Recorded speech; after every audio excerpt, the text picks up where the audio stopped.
지금 한국의 집값이 많이 올랐어요. 그래서 어마어마한데. 네.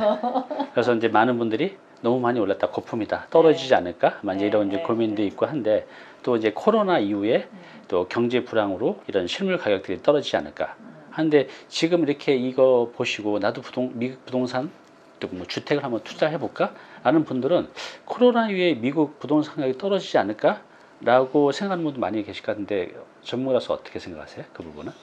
일단 저도 사실은 코로나 딱 터지고 나서는 집값이 내려갈 거라고 했는데요. 내려갔어요. 갔어요? 그러니까 언제 내려갔냐면 우리가 3월 달에 셧다운을 했거든요. 그러니까 3, 4, 5, 6, 9, 7, 8, 9월 달까지도 사실은 어떻게 보면은 그때는 좀 조정이 됐었어. 그때는 좀 싸게 샀어요. 네. 근데 8월, 9월 지나면서 조금씩 올라가다가 올 1월이 지나고 3월부터 다시 회복이 됐어요? 회복이 아니라 폭등을 했어요. 폭등했어요? 네, 우리나라처럼 거기도 폭등했군요. 네, 막 원밀리언에 나오면 네. 그냥 120만 불에 팔리는 거예요. 그러니까 그래요? 100만 불이랑 120만 불, 뭐 110만 불은 그냥 넘어가는 그렇군요. 거예요. 네, 그래서 지난번에도 했는데 96만 9천에 나왔는데 107만에 떨어졌는데도 떨어지고, 이제 우리는 비딩을 하잖아요. 네. 그렇죠? 네.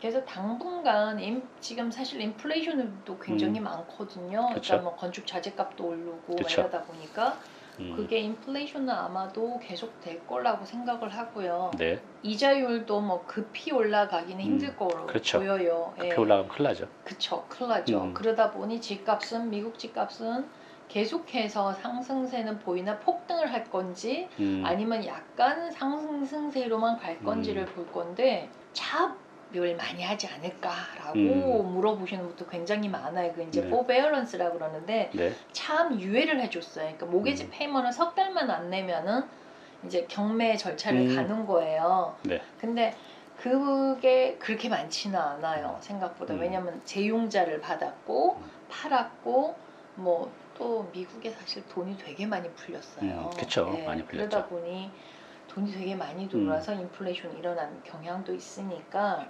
집값이 이렇게 뚝 떨어질 확률은 거의 없다라고 보고요. 이제 만약에 떨어질 확률이 있다 그러면 이자율이 올라가고, 그러겠죠. 그다음에 집값이 너무 올라갔으니까 내가 이자도 올라가는 거랑 맞물려서 내가 모게지 페이먼이 렌트하는 것도 더 올라간다. 렌트까지도. 그랬을 때는 집값 조정이 올 것으로 보여요. 왜냐면 내가 3,000불을 내는데 모게지를 해서 3,000불을 그러니까 지금도 이 수요가 많아진 게 렌트하는 곳에 집을 사는 게 더 싼 거예요. 그러니까 수요가 되게 많아져서 또 집값이 오른 요인도 있거든요. 근데 이게 이렇게 된다 그러면 집값이 조정될 걸로. 예. 그렇군요. 자, 그러면 또 이제 궁금한 게, 이제 우리가 집을 살 때 한국에서는 일단 취득세, 근데 미국은 취득세 없다 그랬죠. 없습니다. 예. 또 중개수수료, 또 뭐 법무사비, 뭐 기타 이제 이런 것들이 있는데, 미국에서 집을 살 때 들어가는 비용들이 뭐가 있나요? 미국에선 집을 살 때 들어가는 네. 비용이 뭐가 있냐면 취득세 이런 건 없고요. 이제 우리 보통 클로징 코스트 또는 에스크로 비용이라고 얘기를 해요. 그게 뭐죠? 그게 뭐냐면 이제 집을 살 때 융자를 하면 융자 비용이 들어갈 것이고요. 네. 그다음에 보험료가 들어가야 되잖아요. 그죠? 보험료, 네. 집 보험료가 들어가야 되고, 그다음에 에스크로 비용이라는 돈을 관리를 해주거든요. 네. 그래서 그 에스크로. 서비스 피가 들어가는 거고, 그다음에 타이틀 비용이라는 게 들어가요. 맞네요. 타이틀 비용이라는 건 뭐냐면, 그러니까 타이틀 보험이라고 얘기를 하는데, 보통은 보험이, 제가 지난번에 그 보험에 대해서 또 제가 유튜브에 올려놨는데, 그러니까 보통은 미래를 위해서 보험을 드는데, 타이틀 보험 과거를 위해서 보험을 드는 거예요. 과거에 뭐 하자나 뭐 그쵸, 그런 것들. 하자나 린이나 뭐 이런 게 걸려 있는 걸 서치를 해서 클리어를 하는 거라고. 그래서 그렇군요. 그 클리어 타일이라고 그러는데 그 비용이 들어가고 해서, 클로징 코스트는 보통 이제 내가 구매하는 금액의 한 1%에서 2% 사이에 그 있다. 클로징 퍼스트는 우리나라로 치면 이제 중개 수수료, 거래 중개 수수료. 수수료는 셀러가 내니까는 셀러의 그 코스트는 또 달라요. 달라요? 예, 바이어와라고 얘기하면은 구매자와 판매자의 클로징 코스트는 좀 달라요. 지금 캘리포니아 같은 경우는 네, 이제 거기 주마다 다르다 그랬잖아요. 주마다 자격증이 있어야 된다 그랬죠. 네, 그렇죠. 캘리포니아. 우리나라는 따면 전국을 다 하는데, 미국은 땅덩이 넓으니까 이제 주마다 자격증을 따로 따야 되나 봐요. 골치 아프네요. 자, 어쨌든 이제 캘리포니아에서 이제 내가 부동산도 여러 가지가 있잖아요. 뭐 주택으로 본다고 하면 보통 그런 걸 많이 안정적이고 많이 하니까, 만약에 한 10억 정도 된다라고 하면 10억을 다 갖고 사는 사람 별로 없잖아요. 또 대출도 끼고 뭐 보증금도 그쵸. 있고 하는데 네. 어느 정도 비용이 들어가면 될까? 아까 대출이 한 60% 나온다 그랬죠, 한국 네, 사람이. 네, 네. 그럼 한 40% 정도 자금만 있으면 그쵸. 가능한 건가요? 그렇죠. 토지는 융자가 안 됩니다. 안 돼요? 네, 담보 가치가 없기 때문에. 그렇군요. 담보 가치가 있는 네. 상업용 부동산이나 주택. 예. 그건 이제 60% 정도 대출이 네. 나오고 40% 정도만 있으면 되네요. 거기는 집값이 얼마나요? 감이 안 오네.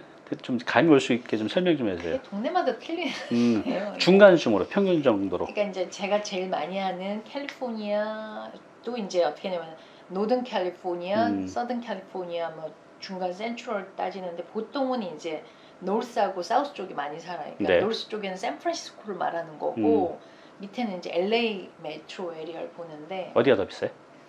샌프란시스코 더 비싸죠. 그래요? 네, 거기는 뭐 500만 불 뭐 이래도 그래요. 약간 되게 오래된 집이고 막 이런 경우가 많고 네.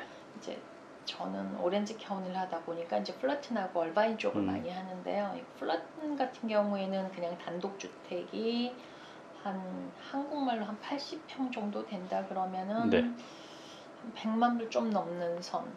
그럼 한 10억 선? 예, 10억 좀 넘는 선. 그러니까 그것도 이제 집에 이렇게 업그레이드가 됐느냐, 아니면 집이 옛날 거냐, 그러겠죠. 아니면 새 거냐, 뭐 이거에 따라서 달라지고. 그러니까 이제 10억에서 이제 플러스 마이너스 이제 그 변동폭이 있고.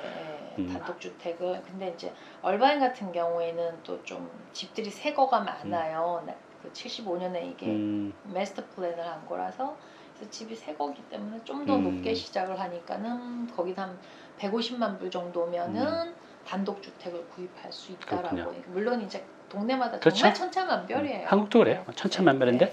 그냥 감이 안 와서 하여튼 10억 있으면 네. 그 근처에서 한 10억 정도 되는 단독 주택, 한 80평 정도 되는. 네, 그래서 이제 그 정도 한 2,000스퀘어 정도라고 저는 네. 얘기를 하는데. 예. 대출 한 60% 끼면 네. 한 4억 정도 하고 미국 단독 주택 하나 살 수 있다. 네.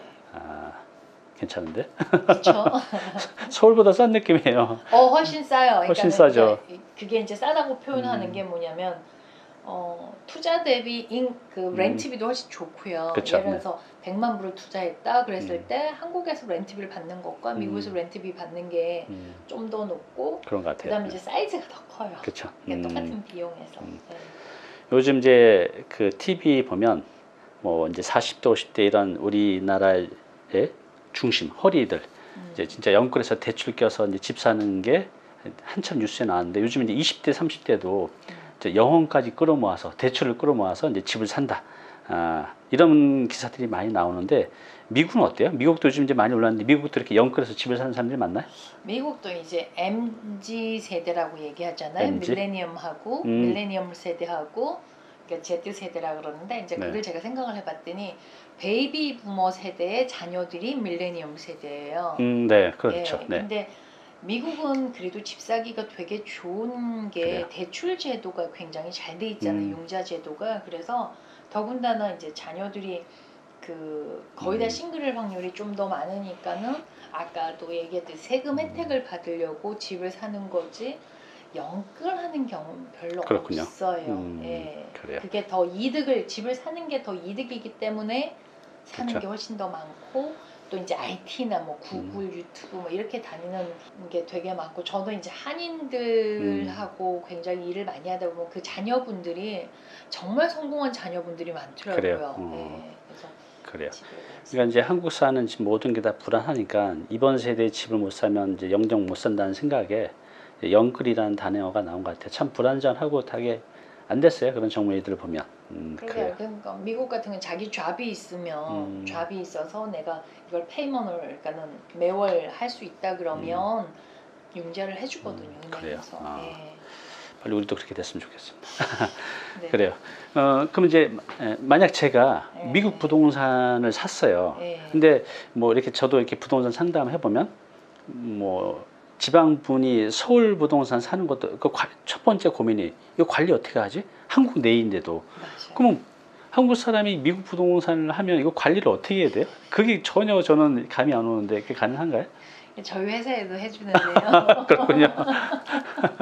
네. 근데 이제 그것도 케이스 바이 케이스. 네. 그러니까는 예를 들어서 부동산 관리 회사에다가 의뢰를 하는 경우도 있고, 근데 네. 사실 이렇게 하나만 갖고 있을 때는 이걸 어떻게 하지 그러는데 네. 이제 저희 회사에 그걸 관리해주는 에이전트 음. 분이 있어서 아파트 관리를 했던 그 경험, 경력이 있어서 우리 에이전트가 관리해주는 저희 회사도 있고, 그다음에 이제 보통 부동산 관리해주는 회사도 있어요.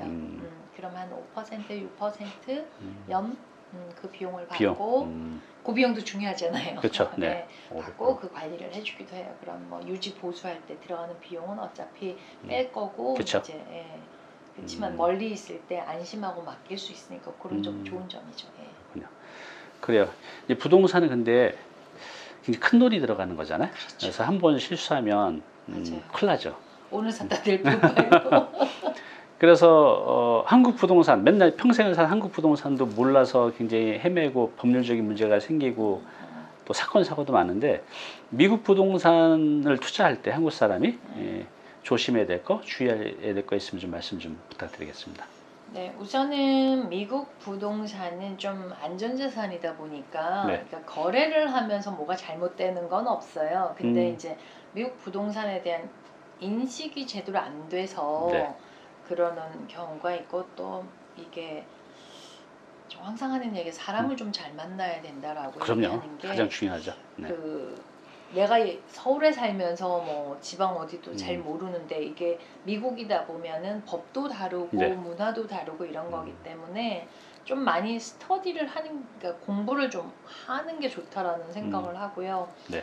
주의해야 되는 것은 가장 첫 번째는 돈을 보내고 뭐 하는 그런 문제도 좀 보셔야 그렇죠. 될 거고요. 예, 그다음에 세금 문제도 좀 짚고 넘어가셔야 되는 것 같아요. 뭐 자금 출처라든지 뭐 이런 것 때문에 고민하시는 분들도 네. 굉장히 많이 만나봤고, 그러니까는 그런 거 조심하시고, 이제 거래가 실제 되는 것은 그렇게 손해를 보는 뭐 그런 케이스는 없는데, 이제 뭐랄까 되게 그 거래 조건을 보면 좀 굉장히 까다로워요. 그래서 이제 경험이 좀 많은 브로커들하고 일을 하는 게 좋은 게, 잘못하면은 가장 문제가, 우리가 계약을 할 때 그 계약금을 넣는데 네. 그거를 잃어버릴 확률이 좀 많으세요. 제대로 딜을 그래요? 못하게 되면은. 그래서 그런 거는 좀 따져보고 물어보고 그렇게 하시면 좋을 것 같아요. 예. 그래요. 뭐 한국도 그렇지만 모든 게 다 이제 계약서, 또 관련법, 관련 그렇죠. 세금이 있으니까 이제 그런 부분을 좀 확인하면 좋을 것 같고, 미국은 또 의외로 거래 단계에서, 우리나라 좀 거래 단계에서 사건 사고가 많거든요. 이제 그런 게 잘 이렇게 제도화돼 있나 봐요. 크게 문제되지 그렇죠. 않게. 예, 네. 저희 이제 계약서 보면 한 18페이지 정도가 그렇군요. 되거든요. 근데 그 계약서도 누가 어떻게 쓰느냐가 굉장히 그 조건이 굉장히 들어가 있는데, 그 조건을 잘 쓰는 부분이 매우 중요합니다. 예. 그 거래 단계에서 당연히 그 미국에서 정식 부동산 라이센스를 갖고 있는 분들이 네. 하고. 라이센스 넘버가 있어요, 저희는. 근데 020 뭐 이렇게 캘리포니아 같은 경우 되는 네. 분들은 그렇게 경험이 오래되진 않았다라고 그래요. 보시면 돼요. 예, 그러니까 뭐 000 이렇게 시작을 해서, 그런 분도 굉장히 오래되신 분들이고, 네. 그러니까 예로 저는 017로 시작을 하니까는 그래요? 제가 16년째라고 생각을 하시면, 020 이렇게 되신 분들은 한 4년 이상이 되지 그렇군요. 않았을 걸로 생각을 합니다. 앞에 보면 이분이 이제 그 경력을 알 수 있겠군요. 그렇죠. 네. 그것도 참고하면 좋겠네요. 네. 아무래도 이제 경력이 오래되신 분들이 좀 더 뭐 다른 변수도 있겠지만, 그것만 봐도 이번에 좀 어느 정도 오래 이제 하신 분이구나. 가는데. 네. 그래요. 오늘 이제 미국 부동산 투자에 대해서 이제 여러분들이 궁금할 만한 걸 여쭤봤는데, 뭐 깊은 내용 다루기에는 너무 이제 시간적인 한계가 있고, 그래서 저희 잉클에서 우리 남승현 님께서 미국 부동산 투자에 대해서 강의를 올려놓으신 게 있습니다. 그래서 미국 부동산 투자 관심 있으신 분들은 잉클에서 이제 강의 들으시면 됩니다. 그리고 우리 부동산 PD 남승현이라고 검색하시면 유튜브 채널도 운영하시거든요. 그거 보시면 또 참고될 내용 있습니다. 다음에 또 한국에 돌아오시게 되면, 내일 모레 가시잖아요. 오시게 되면 한 번 더 초청해서 그때 좀 더 자세한 미국 부동산 투자 얘기, 또 미국의 또 변화한 부동산 얘기 한번 들려주시기 바랍니다. 아이고, 이렇게 좋은 자리 마련해 주셔서 너무 감사드립니다. 제가 감사드리죠. 네, 감사합니다. 감사합니다. 네.